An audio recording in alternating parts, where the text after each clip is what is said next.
the service. So how do you become now the acting national commissioner? I don't know whether I should thank my grandmother, wherever she is, because I was sleeping, and I was going to wake up in the next morning to travel with the National Commission of Police to visit Mpumalanga province. When I get a phone call from the General Ladla, who was in charge of the presidential team, and he says to me that the minister wants to see me in the morning. I did not know the reason for that call.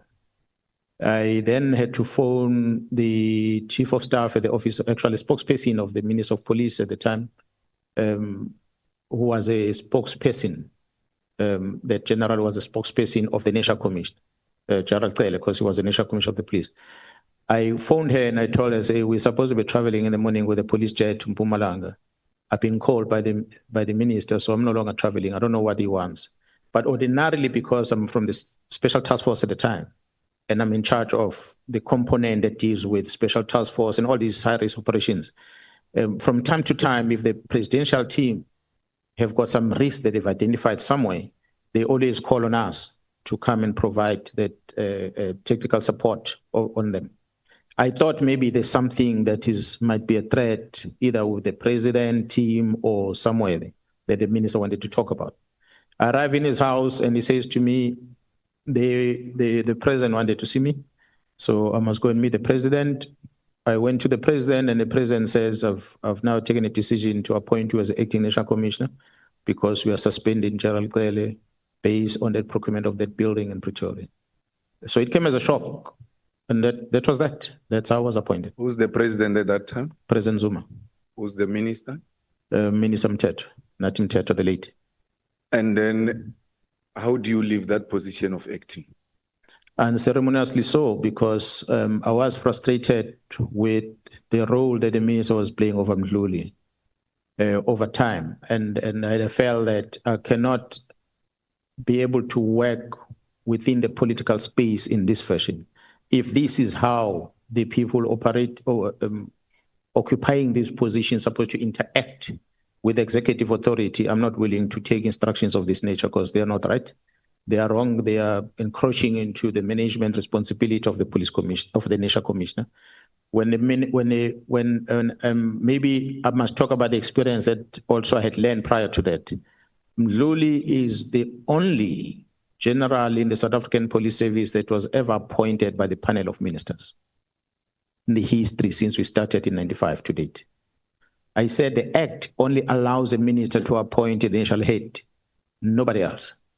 But the Mdluli's post panel was presided over by the late Minister Mthethwa, and I don't know who are the panel members that were part of it. The person who was the acting national commissioner at the time, Commissioner Williams, was excluded from the process. Mdluli then gets appointed. So which then Mdluli, there was the intention of getting Mdluli at crime intelligence by all means. For what good reason and what experience did Mdluli have at the time? From my assessment, I realized there was other reasons other than his competency to do the job that made him to be rewarded by being given a crime intelligence post by the minister at the time. So fast forward to that. When there's these disciplinary steps taken against Mdluli, the ministers want to intervene and say, you can't do this and that. You can't discipline a man. You shouldn't do this. You shouldn't do that. The minister. So we then confirmed that he brought him into the organization because it was a reward for him to come in there. And so that conflict and having assessed these things, and I must say, Honorable Chair and members, I did not know about the Guptas before until Sheraton Hotel in Pretoria, when I was invited to meet these gentlemen by the late minister who says, do not use City Press and Sunday Time to advertise. We always advertise posts on those newspapers because they've got a big footprint in the country. We're looking for something, we advertise on those newspapers. And the minister says, don't use those papers because they are not helping, they don't want to transform and so forth. Use New Age. Yeah, well, I thought, okay, maybe we need to rotate papers, maybe New Age must have an opportunity. I didn't even know what is New Age. Then I went to the office. When I presented this thing to the management, they said to me, you know who owns New Age? I said, no, who owns it? They say the Guptas. I said, okay, so it is wrong. At the time, remember, I'm coming from operations side. I don't even know what this Gupta is about. They said, no, these ones are implicated politically in this fashion and that fashion. Besides, they don't have the footprint equal to what Sunday Times and City Press has. So if we advertise through them, a lot of people are not going to get information anyway, because they don't supply their papers across the land and breadth of the country. So that's how I got to expose. So taking those and adding them together, then I realized I'm in deep in a political space here, and I'm not comfortable with this, and I cannot take it. I'm either going to fight with the minister, which is going to end ugly. Let me tell the president that this is not what I signed for. So it's either the president allows the minister to do what he does, or he let me go and go back to the operations and chase criminals.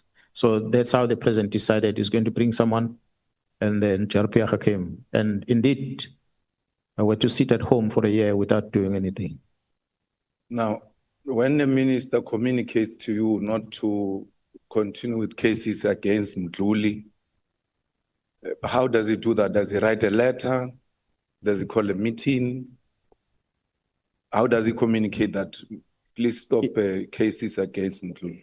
Yeah, he called me into a meeting in his residence, and it is in his residence where he was in company of the Inspector General of Intelligence, Advocate Gabde, the late, where he says to me that the advocate was telling him that I forced her, that she must recommend that Mdluli be charged.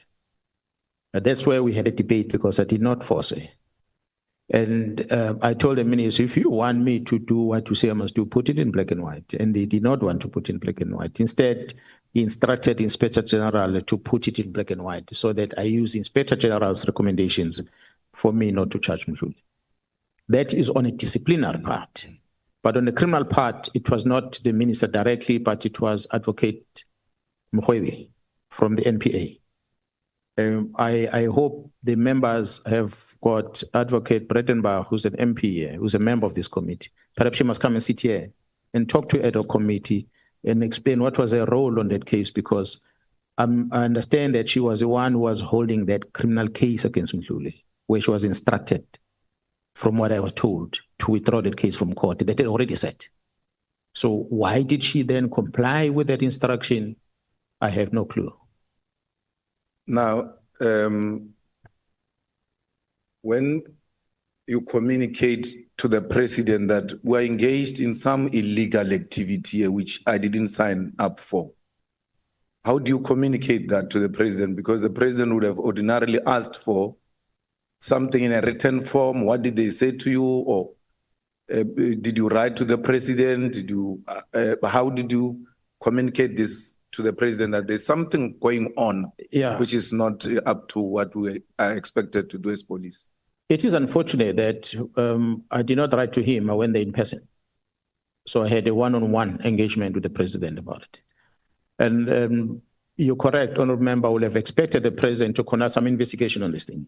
But the president didn't. He simply said, okay, if you're having issues with the minister, just give me time. I'm going to appoint someone else to take over from you. And that was the end of the meeting. And that's President Zuma we're talking about? That's correct. We did not do anything about this matter when you communicated to him that we have been invited into doing wrong things? Yeah, no, they didn't do anything about it. Now, why do they put you at home after releasing you? They went to fetch you from your position, ask you to come and act, and then when you say, I can't be part of a criminal syndicate, you are sent home. What do they communicate to you around that time? What is the reason of you staying at home? Honorable members, when I had met with the minister, I called the entire top management of the SAPS and I told them what transpired in the minister's residence.